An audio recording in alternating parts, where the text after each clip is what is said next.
Okay, so we just went over some of the basic anatomy of the digestive tract. Now I want to go over the four basic processes that happen in the digestive system.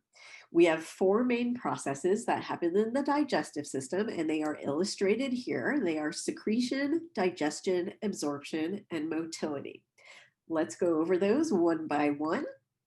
Okay, so the first is secretion. Secretion is basically the movement of material from cells into the lumen or into the ECF, into the extracellular fluid. So what's going to happen is we have these epithelial cells right here. So this is our digestive tract.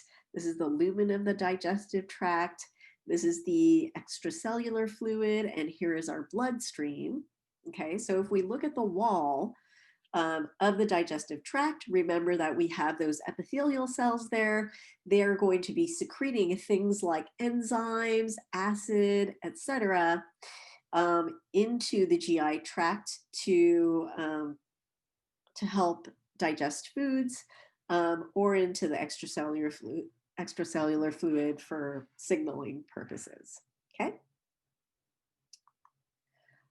Okay, next process is digestion. So digestion is basically the breakdown of food, and we can further break down the breakdown of food into two types, right? So we have mechanical digestion, which is basically just the physical breaking of chunks of food into smaller chunks of food, okay?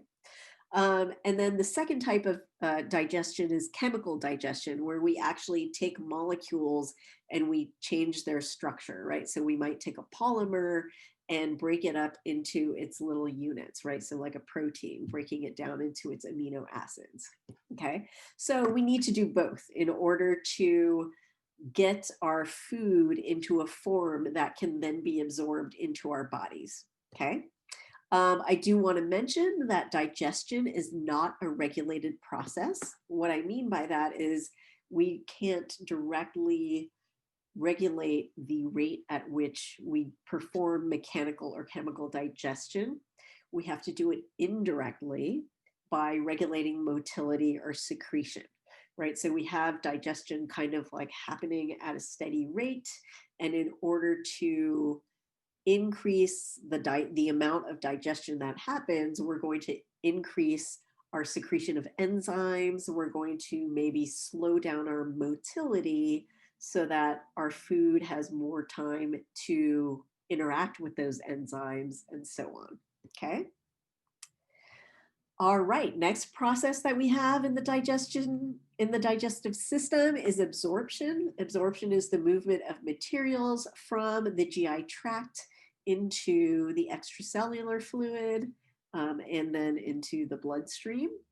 Um, Absorption is another process that is not regulated. So again, we're going to have to indirectly regulate that by controlling our motility and our secretion. Okay. And then our last process in the digestive system is motility, which is basically the physical movement of material in the digestive tract. Okay, so we have three main patterns of motility. So after meals, we have what we call peristalsis, which the main purpose of peristalsis is just to propel food through the digestive tract to, like, let it advance forward. We have another type of motility called segmentation, whose main purpose is to mix the food that's being processed, and in so doing, mix it with the digestive enzymes and so on. Okay. And then between meals, we have this special type of motility called the migrating motor complex, which is kind of a housekeeping or performs a sweeping function. Basically, it just like clears out the digestive tract between meals, kind of, yeah, just kind of picks up after the stuff that has already happened there. So it's a very slow contraction that starts at the top of the GI tract and then moves all the way down to the anus. It takes about 1.5 to 3 hours for that one contraction to happen. And that just kind of clears out that extra kind of remaining bits of food that are lying in your GI tract. Okay. I want to tell you about a special division of the nervous system that we have that is dedicated to regulating GI function. This part of the nervous system is called the enteric nervous system, and it is boxed in here in red. Okay, the enteric nervous system is also known as the little brain. Okay, because it is able to kind of think for itself. Okay, so as is pointed out here, it can act independently, so it can just kind of act on its own, or it can act in response to outside input. Okay, I want to introduce a couple terms here. We have these reflexes in our GI tract that are called short reflexes.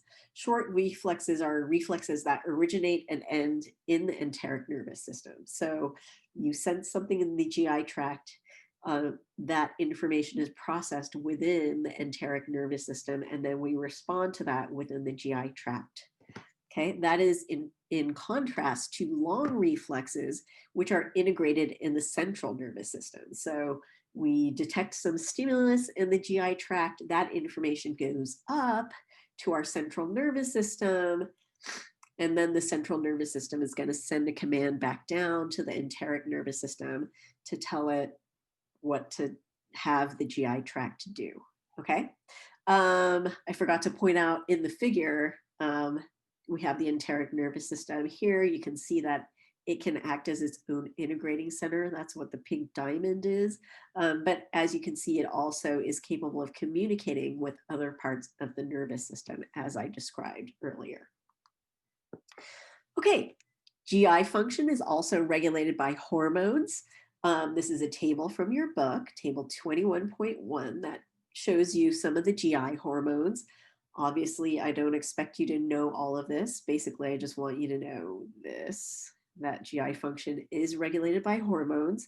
But I do want to point out a few things about these hormones and their actions. Okay, so some things to note are that some of these hormones are going to regulate secretion of particular substances. So for instance here, stimulation of gastric acid secretion, stimulation of bicarbonate, stimulation of insulin release, glucagon release, etc.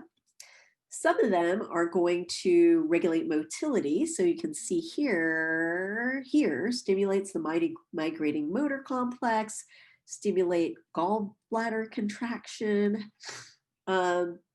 And then also these hormones do have an effect on satiety and appetite, which we're not really going to address very much in this class, but I do want to just kind of mention that we're going to, some of them are going to promote satiety, they're going to be inhibited by eating a meal, and so on.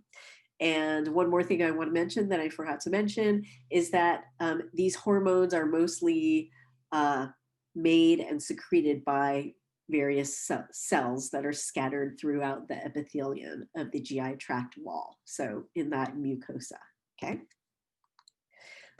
Finally, I just want to close by reminding you that we only have two functions that are regulated by those two regulators that we just talked about, the enteric nervous system and hormones, right? So it's going to be secretion and motility that are going to be controlled by the ENS and by hormones.